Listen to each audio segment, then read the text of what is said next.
Song for a Whale, chapters 35 and 36. Now that Blue 55 was singing again, I could better keep track of where he was. But there was nothing to do except let the ship bring us closer. Even if we did get to the sanctuary on time, I wouldn't get to see him. The expedition crew wasn't even willing to take a speaker on board to play the song, so they sure weren't going to pick up a stray girl. Maybe I'd at least get to see Blue 55 swimming if he decided to hang around the sanctuary. Even from a distance, I could recognize his blowspout. That would have to be enough, since he wasn't going to hear the song I'd made for him. He still wouldn't know anyone heard him. When I got back home, I sent my song to more sanctuaries along his path. Maybe one of them would play it when he swam by. I wouldn't be there to meet him, but at least he'd know he wasn't alone. The train that Benny showed us was a scenic ride that a lot of cruise passengers took during the port stop at Cape Oliver. The round trip took 3 hours, and it stopped halfway on the point for a break so people could get out, take pictures, and buy lunch. Instead of getting on the train to ride back to the ship, Grandma and I would catch a shuttle to Lighthouse Bay. If we got there before Blue 55 did, we'd hang around until he arrived, even if it meant missing the rest of the cruise. I didn't want to think about the other thing that might happen. We could get to Lighthouse Bay and find that Blue 55 had already come and gone. That afternoon, I joined Benny and Sura on the bridge for the fjord hour. Sura would make the announcement about scenery and wildlife around us as the ship sailed through the narrow passage with the walls of glaciers on either side. Benny said a local pilot would get on board to help the captain. I thought pilots were only for flying planes, but it turned out they called for people who steer ships. Anyway, this local pilot, who knew the area a lot better than the captain, would guide the ship around the ice so we wouldn't crash into anything. The ship eased into the narrow passage of the fjord. Ice bobbed in the water, pushed aside by the waves created by the ship. Seals lounged at the base of the mountain on the ice floes. The ice reflected more shades of blue I didn't have names for. I never knew snow cone syrup was a color of blue found in nature. I closed my eyes for a few seconds to see if I could still picture it. Maybe I'd never see another glacier again, so I wanted to hold on to that color. Benny tapped my arm, then pointed to the right after I opened my eyes. "Watch," she signed. At first, I didn't see what I was supposed to be looking at. Then, blocks of ice tumbled into the water next to us, making waves that splashed onto the rocks. I pointed and shrugged to ask Benny how she knew that was going to happen. She pointed to her ear. So they'd heard it? Some kind of sound of the glacier breaking apart? More chunks of ice crashed into the water. Melting ice always looked so quiet, but this was noisy. The counter in front of us wasn't vibrating when I touched it, so it was a different kind of sound than the foghorn. Benny pointed to a glacier next to us, then wrote calving on the notepad. I looked back at the glacier, still wondering what a crashing and falling apart sounded like. She signed something that looked like break and watch. A giant block of ice separated from the glacier and floated away from the mountain. On the page where Benny had written calving, I added, "Like a baby glacier?" "Yep, a glacier calf," she wrote. "What does it sound like?" She covered her ears and said, "Loud." "What kind of loud?" "Really loud." But there were all kinds of loud. I knew that much. Was it a scream, a crash, maybe the opposite of a crash? Whatever that was, since it was ripping apart, Benny tapped the pen against her mouth like she was thinking. She could tell I wanted to know more even without my asking her. Then she wrote, "Thunder." I never would have guessed that two totally different events could make the same sound. She wrote more notes and some signs to tell me what her mom was announcing. Air bubbles have been trapped under the ice for hundreds of years. All that pressure squishes them out of shape. When the ice melts or breaks away, the bubbles make a loud pop, like they were screaming out after being trapped for so long. I pointed to the seals and wrote, "The noise doesn't bother them?" She shook her head. "They hang out here on purpose. The glacier makes it hard for orcas to hear them. Like the humpback's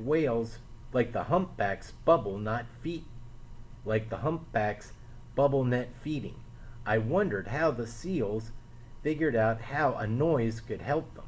Instead of using it to get food like whales did, these seals used it to avoid becoming food." The ship inched along through the fjord. Looking ahead, I didn't see how we'd be able to squeeze through the narrow space between the mountains. As we got closer, I saw there was plenty of water on either side of us. Still, the pilot had to drive slowly because of all the floating ice. Most looked like chunks that the ship could easily knock aside, but Benny said that they were just the tops of those chunks and that most of the ice was below the surface. We were only partly through the fjord when the ship stopped completely. The pilot talked to the captain while pointing at the water ahead of us, then shook her head. Then the captain picked up the microphone.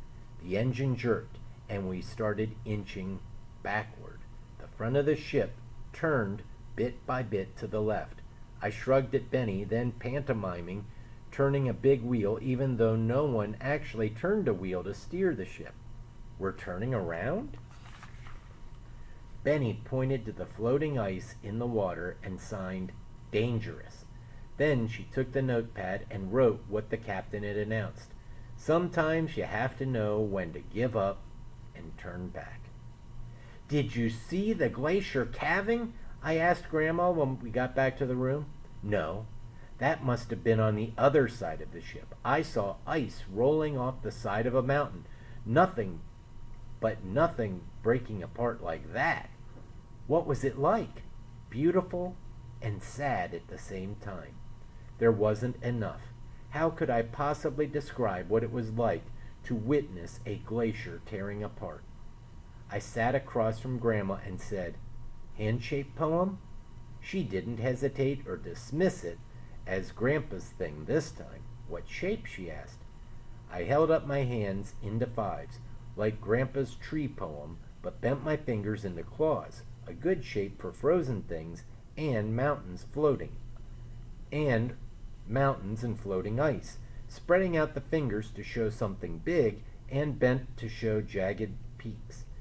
It was also a hand shape for signing frozen and rough, so it was a perfect for a poem about the icy mountain and the breaking glacier. First I signed frozen, then reached up to trace the rising and falling curves of the mountaintops. My hands showed Grandma the layers of ice that pressed down and trapped the pockets of air inside. With spinning hands, I showed chunks of ice tumbling down and crashing into the ocean, making rough waves. Then I held them out for the bigger block of the glacier breaking and drifting away. The glacier screams, watching a piece of itself float farther and farther from home. Grandma joined in when she could see the glacier calving too. The new iceberg rides the rough waves into the sea. Her hands outlined the shape, smaller and jagged with new breaks. I showed her what was left of the glacier clung to the mountainside. It looked rougher then, with sharp edges and marking the missing ice. She raked her hands as if they were claws on the glacier and then straightened her fingers a little to draw softer waves, the scars of ice melting. The new iceberg drifted so far away It was a speck in the ocean. Time and distance smooth out the memory of what was lost. I didn't know anymore if we were still talking about the iceberg or about Blue 55 and me or my family or Grandma and Grandpa. Maybe it was all of those things. Chapter 36. I woke up early and couldn't get back to sleep, so I went to the internet cafe to check on Blue 55's progress. My phone couldn't connect to the Wi-Fi from our cabin. It was so early, the gelato wasn't even out yet. I'd have to work without it. The sanctuary's website didn't have any updates, so I switched over to the map that showed where Blue 55 was. He was making progress. Too much progress. A TV screen above me showed the cruise ship's route. With the stops we'd be making along the way, 55 was going to get it to Oregon long before we did if he kept up his pace. All along, I was in such a hurry to meet him, and now I just wanted him to wait for me. Please slow down. I touched the blinking dot on the screen, as if I could hold him in place. I imagined myself chasing him across the ocean, forever, never getting close enough even to catch sight of his breath. I tried hard to do everything right, to do what was best for Blue 55. He needed to hear that song. I was sure of that. It looked more and more like I'd have to go back home without having played it for him or seeing him at all. The more I tried to reach him, the farther he swam away. Before leaving, I checked my email, even though I cringed while opening it. If anyone at home was in a panic about us, I wanted to send a reply that would calm them down. The first was from Tristan. Iris. I can't believe y'all did this. I know you've both told Mom you're okay, but tell me for real. Is everything all right? I don't know what I can do from here if it isn't, but tell me you are and that we'll help you if you need it. Right back to Dad too. Mom says he hasn't been sleeping since you left. Love you even though you're totally ridiculous. Signed, Tristan. I couldn't believe Dad was so worried that he wasn't sleeping. I opened his last email to me. Iris, you know that record I showed you with the whale songs? I don't know if I told you that was a copy. I don't know if I told you that a copy of it is in space. The Voyager capsule. It's true. It's carrying a lot of things from Earth, including the whale record. If there's alien life out there somewhere, the items in the capsule will let them know what life is like on Earth. Maybe one day someone will figure out what the songs mean. I know I told you I wanted to find those whales when I heard them. But even if I had, even if they were right in front of me, I wouldn't have known what to say. Please let me know how you're doing. Better yet, tell me where you are. I'm worried sick. You can't imagine how much I miss you. Love, Dad. At the breakfast buffet, I found a small table near a window. I never thought I'd miss the school cafeteria, but I wondered how everyone in school was doing and what they'd be talking about at lunch while I was gone. Most of the time I felt invisible, but they had to notice I was gone, right? Maybe Nina found someone new to bother by now. I laughed and took a bite of my cheese omelet. And what about Mr. Charles?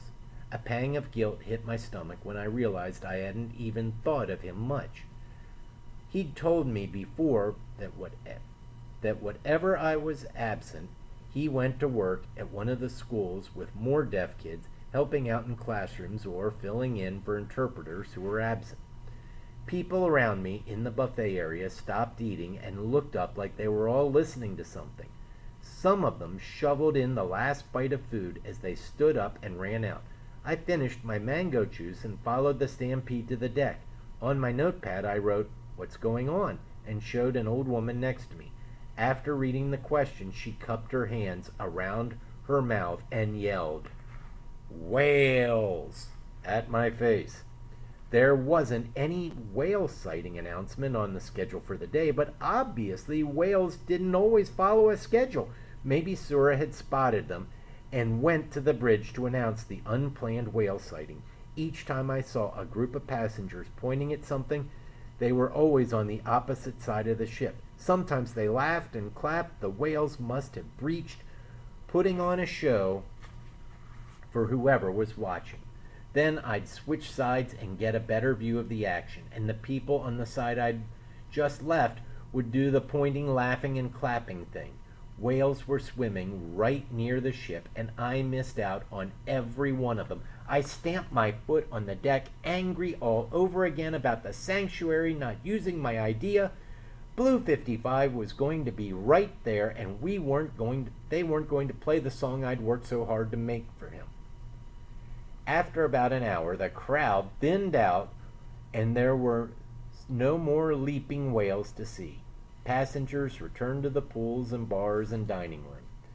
The breeze chilled my face as I leaned against the railing and watched the waves. I tucked the scarf under the front of my coat. My heart beating against my hand reminded me of Blue 55's song, so I kept it there. Yes, things had turned out terribly, but I was on a ship sailing over the ocean. Not a bad place to remarkably fail. I'd made it that far, and I'd tried really hard to help out one whale.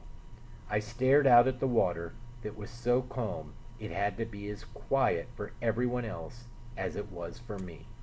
Then a plume of a teardrop shape spray erupted, and then another, smaller than the first. The shadows of two whales brushed to the surface, humpbacks, if I remembered right from what Sura and Benny had taught me. One large and one small, a mother and a calf. I looked around the other passengers. No one else seemed to have noticed. It was almost as if, like it hadn't happened. Maybe I'd imagined the whole thing. When I looked back, the Y shape of two whale flukes lifted up to the surface and then sank down. "Thank you," I signed to them. Then I laughed. Those whales showed up right when I needed to see them. I wasn't mad anymore about missing the breaching humpbacks with the rest of the crowd. The mother and calf sighting was mine alone. "Gelato time?" Benny asked when I caught up with her later. It did sound good, since I hadn't eaten for about 2 hours.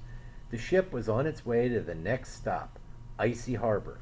We planned to stay on board since Benny was there. There wasn't much to see. "What flavor?" I asked when we got to the cafe. "Church," she signed. I held back a giggle and wrote, "Not for me. Tastes like bricks." Benny's forehead crinkled with confusion. Then she pointed to the chocolate label behind the glass. I showed her how to draw circles with the letter C on the back of her hand instead of tapping for church. She laughed at her mistake when she caught on. I wished Mr. Charles would have been there to see it. After we stopped giggling, we picked up a chocolate and a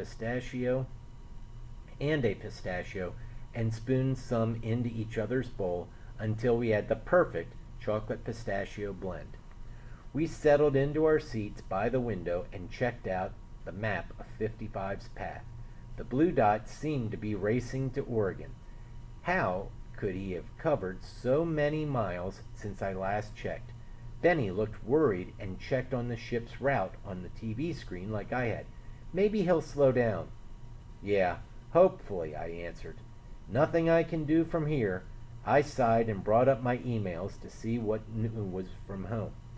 After asking me to reply back with more than "We're fine," Mom wrote, "I went to school to collect work for you to catch you up when you're back.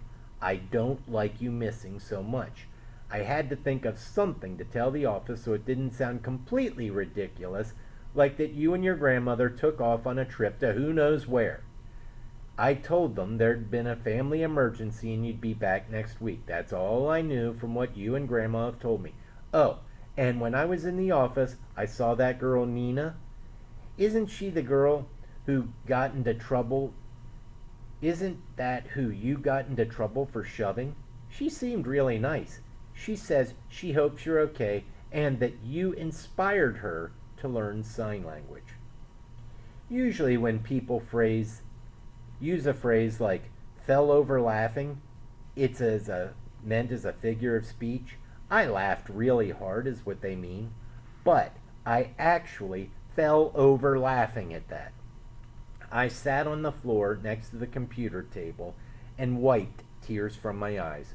Whenever I tried to explain to Benny whatever was so funny, I'd start laughing all over again. Finally, I stood up and turned to the computer screen so Benny could read the email. Then I pointed to the last line. She's terrible, I signed. On the computer's notepad, I added, she's always signing and signing, but I never have any idea what she means. It's like she gets worse every day instead of better. Maybe that library book she checked out is for some other country's sign language, because it's nothing I know.